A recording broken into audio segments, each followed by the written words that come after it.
Seja muito bem-vinda ao canal. Eu sou a Cássia e eu estou aqui para compartilhar com você mais uma vez um pouquinho sobre o conteúdo relacionado a finanças pessoais, relacionado a comportamento e a tudo que envolve esse mundo financeiro que a gente vive e que a gente está acostumado atualmente.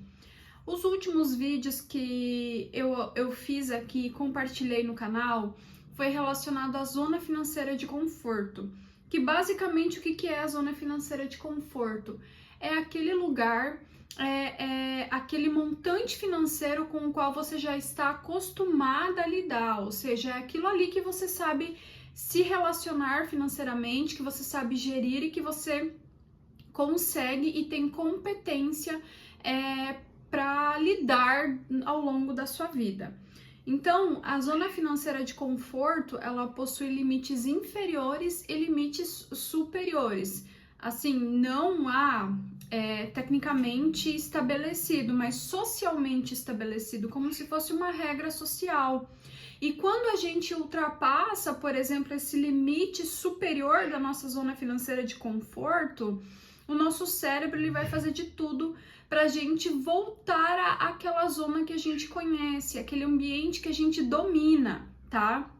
Então, por isso que muitas vezes pessoas que recebem grandes montantes financeiros, elas não vão saber lidar com o dinheiro que elas ganham, elas vão fazer gastos desnecessários, vão emprestar o dinheiro, vão perder dinheiro, vão fazer negócios que vão dar errado, porque é o cérebro sabotando elas para que elas retornem àquela zona financeira de conforto, aquele ambiente que elas conhecem e dominam. E o tema do vídeo de hoje, eu vou continuar, trazendo sobre a zona financeira de conforto, mas sobre como a gente gerencia a nossa vida social, de forma geral. Então, assim, existem pessoas que cada uma possui sua zona financeira de conforto e nada impede de uma pessoa, de uma zona financeira ou de um status financeiro menor se relacionar com uma pessoa que possui um status financeiro maior, que possui uma condição financeira melhor em relação a ela.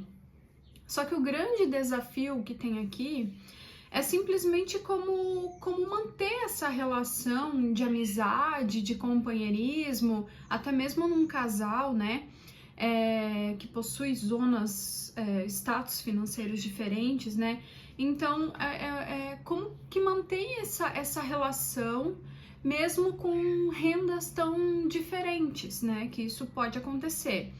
Ninguém tá livre disso, Então, como que você mantém uma amizade com uma pessoa que tem muito mais condição financeira que você? Como que serão as viagens? Como que serão os jantares? Que lugares vocês vão frequentar? Então, hoje eu vou comentar um pouquinho sobre essa questão de manter amizades, manter relacionamentos, mesmo quando as pessoas possuem zonas financeiras de conforto diferentes ou status financeiros diferentes. Para aqueles que possuem menos poder financeiro, possuem menos recursos financeiros, talvez seja difícil olhar para uma pessoa que tem um poderio financeiro maior e talvez não se sentir constrangido ou com algum ressentimento, Porque a pessoa que possui essa, digamos assim, possui mais recursos financeiros, ela pode desfrutar de algumas coisas e viver algumas coisas que a pessoa que tem uma renda financeira menor, ela não consegue. E muitas vezes isso pode até acabar gerando um ressentimento daquela pessoa que não tem tanto recurso financeiro em relação àquela que possui. Então aqui eu vou trazer alguns questionamentos sobre alguns eventos sociais e se você é a pessoa mais pobre ou se você é a pessoa mais rica. Então, assim, quando você vai jantar fora, com uma pessoa mais rica, você que é mais pobre, como que você se comporta? Você aceita o convite? Você come normalmente no local, ou você simplesmente vai lá, aparece, dá um oi, só come um aperitivo, só bebe uma água, faz escolhas mais conservadoras em relação à alimentação, sempre procura no cardápio algo mais em conta, mais barato. Como que funciona isso, né? Se você é a pessoa mais pobre, você aceita o convite ou você rejeita de primeiro? Ou assim, tem que ser sempre tudo muito planejado para você poder realmente ir, né? Porque é um valor mais alto que você vai gastar, ou você simplesmente não vai. Como que funciona na sua vida? Se você é a pessoa mais pobre. Agora, se você é a pessoa mais rica, quando você vai jantar fora e convida um amigo que possui uma renda menor, né? Você sabe que tem um recurso financeiro menor do que o seu. Você se oferece para pagar a janta dele, fica entre a cruz e a espada, porque pensa assim, se eu oferecer, ela pode se sentir constrangida, se eu não oferecer, ela vai pensar assim, nossa, o que ele tá pensando? Ele sabe que eu não, ela ou ele sabe que eu não posso comprar, que eu não posso ir, que eu não posso frequentar. Você leva isso em consideração? Como que você administra esses lugares que você frequenta, com os amigos que você tem que possuem uma renda mais baixa? Você frequenta os mesmos lugares com esses amigos que têm renda mais baixa ou não? Você opta por lugares mais conservadores, mais tranquilos, para poder estar perto desses amigos? Agora vamos para uma segunda análise, né? Se você vai viajar e você é uma pessoa mais pobre, mas você vai acompanhar uma pessoa mais rica, e você já tem ali a primeira questão na viagem, né? Você vai de classe econômica, enquanto teu colega tá indo lá, teu amigo tá indo lá de primeira classe. Como que você se sente em relação a isso? Você se sente constrangido? Você vai ficar num hotel que é acima das suas condições financeiras simplesmente para acompanhar esse amigo, para agradar esse amigo? Ou você abre mão desse hotel mais caro, opta por lugares mais baratos, por um hostel, ou simplesmente um lugar mais em conta, dividir o quarto com os amigos, pede para esse amigo se ele dividir o quarto com você, se você deixa, né, de fazer passeios nessa viagem porque não tem realmente recurso para conseguir bancar tudo. Agora, se você é o amigo mais rico e convida uma pessoa mais pobre para fazer essa viagem com você, qual que é o seu posicionamento? Você abre mão do seu conforto em prol desse teu amigo, né? Porque você não quer constranger ele. Você viaja junto com ele de classe econômica ou cada um viaja aonde se sente mais à vontade? Você se oferece para dividir o quarto do hotel? Você pensa nas acomodações que você vai reservar, pensando nessa tua amiga, se ela realmente tem condições de ficar nesse lugar que você vai ficar? Você se oferece, né, para bancar algum passeio ou não, por conta da condição financeira dessa tua amiga?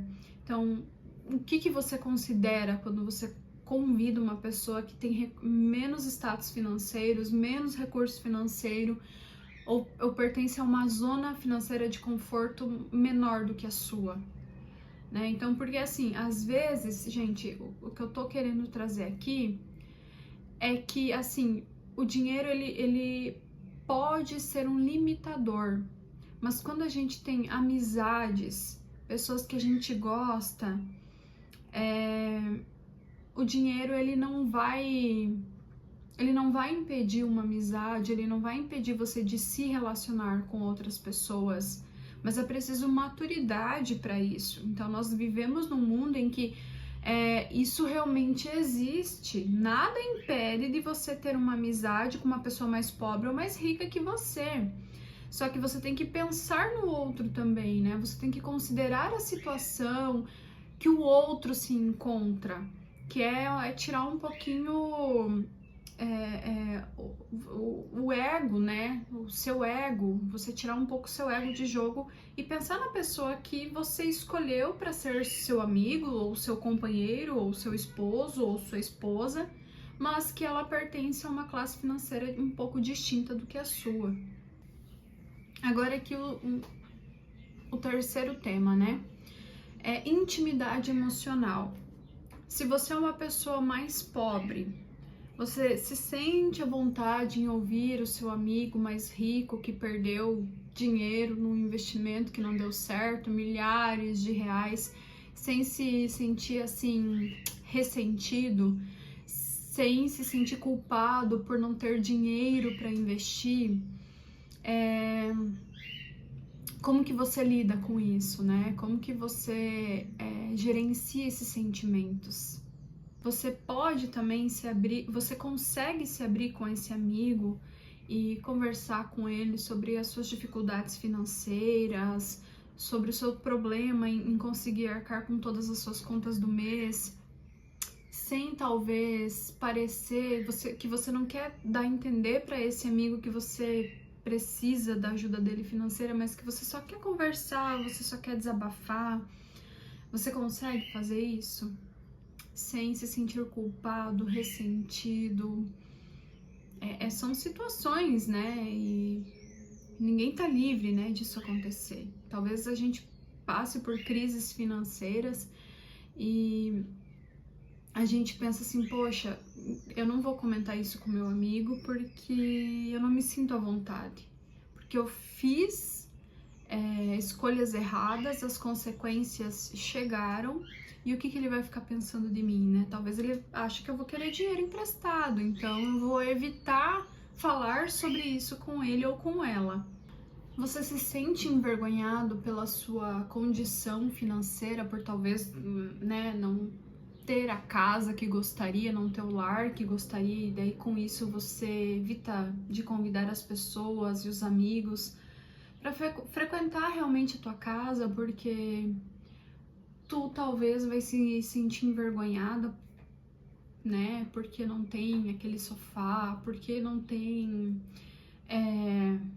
as melhores toalhas no banheiro para as pessoas secarem as mãos, porque, né, a tua condição ainda não te permite isso, ou porque você não tem os melhores talheres, os melhores pratos, enfim, né? Então, como que funciona isso para você? E se você é a pessoa mais rica, se você tem um amigo mais pobre, se você pode realmente se abrir com o teu amigo e falar, né, dos teus investimentos que não deram muito certo, se você consegue convidá-los a frequentar a tua casa sem constrangimento nenhum, né? Tipo assim, eles vão observar, querendo ou não. A gente sabe quando o bairro que a pessoa mais rica mora, ele é um bairro diferente, a casa dessa pessoa é diferente, o padrão é tudo de primeira linha, tudo de alto padrão dentro da casa desse indivíduo, né? Então, assim, ele também pode se sentir, poxa, medo de convidar as pessoas e assustarem elas por elas acharem que é algo muito chique e talvez não sustentar uma amizade sincera também em relação a isso, né? Ou porque você simplesmente se sente culpado de poder ter tanto recurso e disponibilidade, e você se sente culpado com isso pelo teu amigo não ter e não viver, né? Uma vida financeira mais tranquila.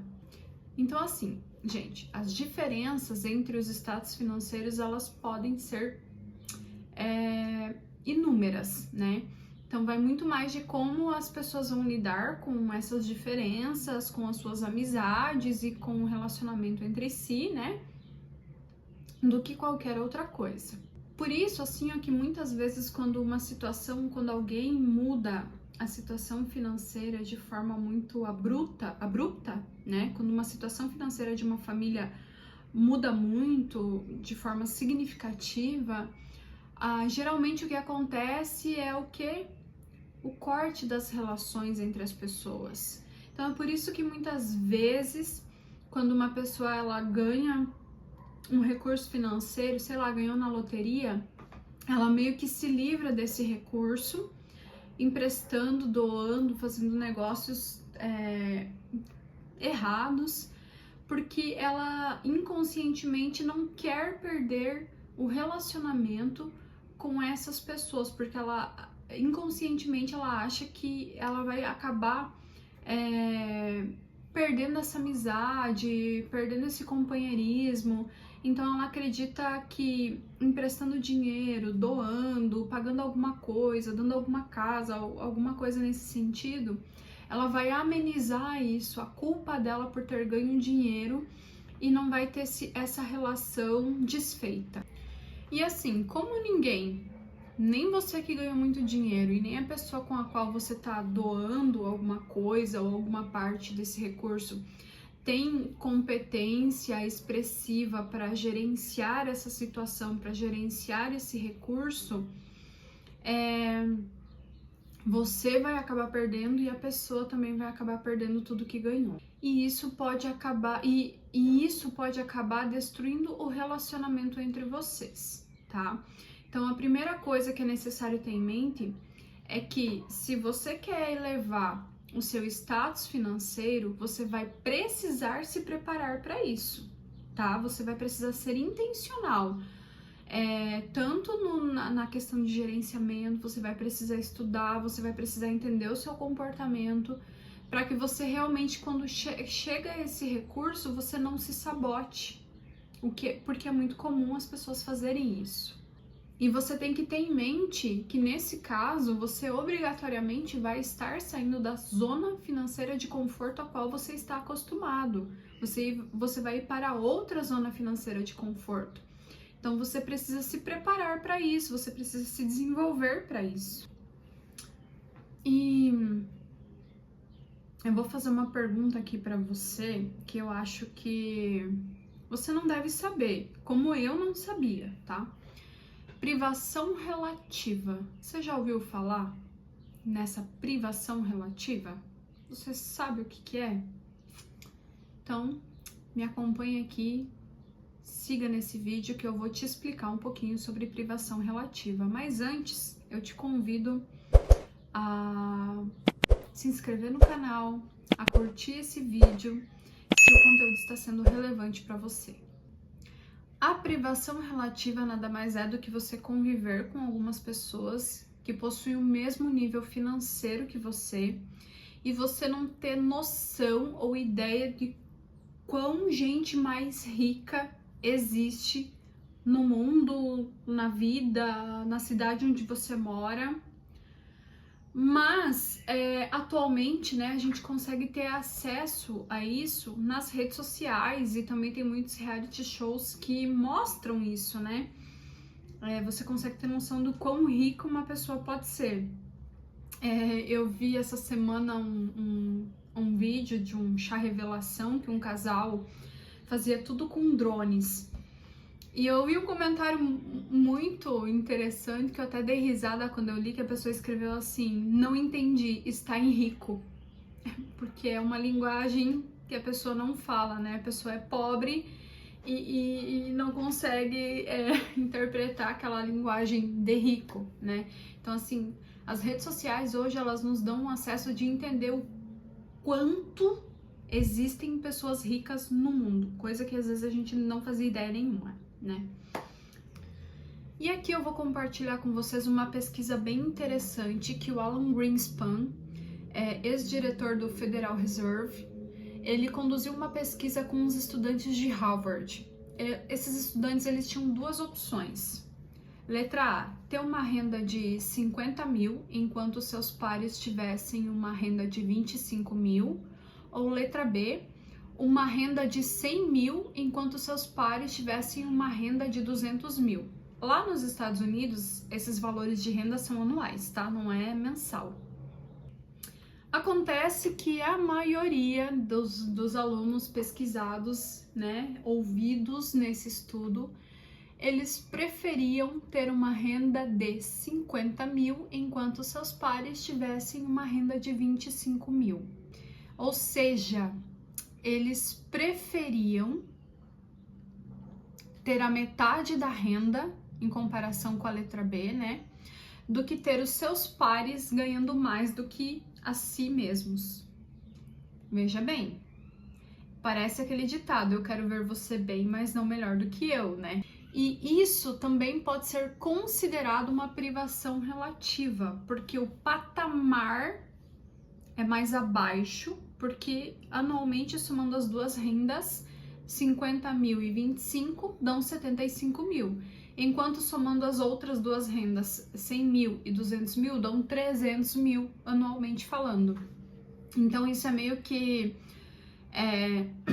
um entendimento de que vamos ficar aqui, que aqui é melhor pra gente.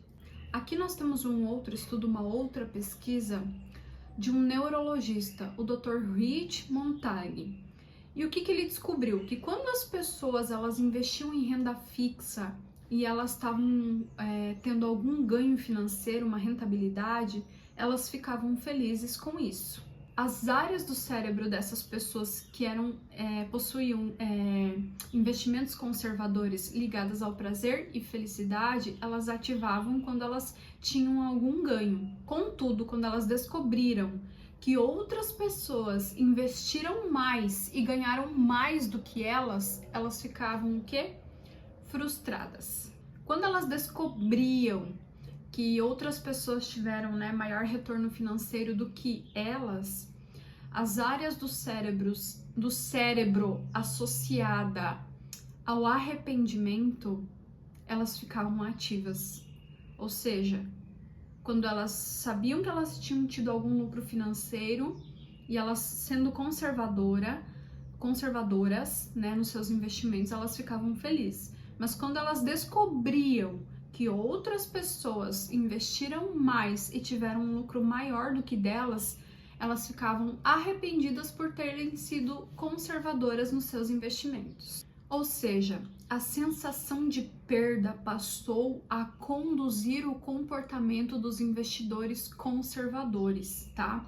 Então eles passaram a investir cada vez mais no mercado na sensação ou no intuito de ganhar mais dinheiro, que eles colocavam tanto dinheiro lá sem analisar direito até quebrarem e perderem tudo. E isso acaba produzindo as manias de mercado, ou como a gente chama, o viés de manada, que é observar o quanto o outro vai investir e lucrar para daí então eu tomar a minha decisão se eu vou investir ou não. Isso acontece muito, tá? É comum. É o efeito manada. Eu vou acompanhar o outro. Se o outro fez e ganhou dinheiro, por que comigo não, né? Então eu vou investir também e vou ganhar dinheiro também. E assim, gente, todos nós estamos suscetíveis e vulneráveis ao efeito manada, mas a gente precisa manter atenção no nosso comportamento, buscar, assim, analisar e ser crítico com as decisões que nós mesmos estamos tomando. Então, eu espero que o vídeo de hoje tenha contribuído com sua vida financeira. Clica no botão de curtir, se inscreva no canal e até o próximo vídeo. Beijo!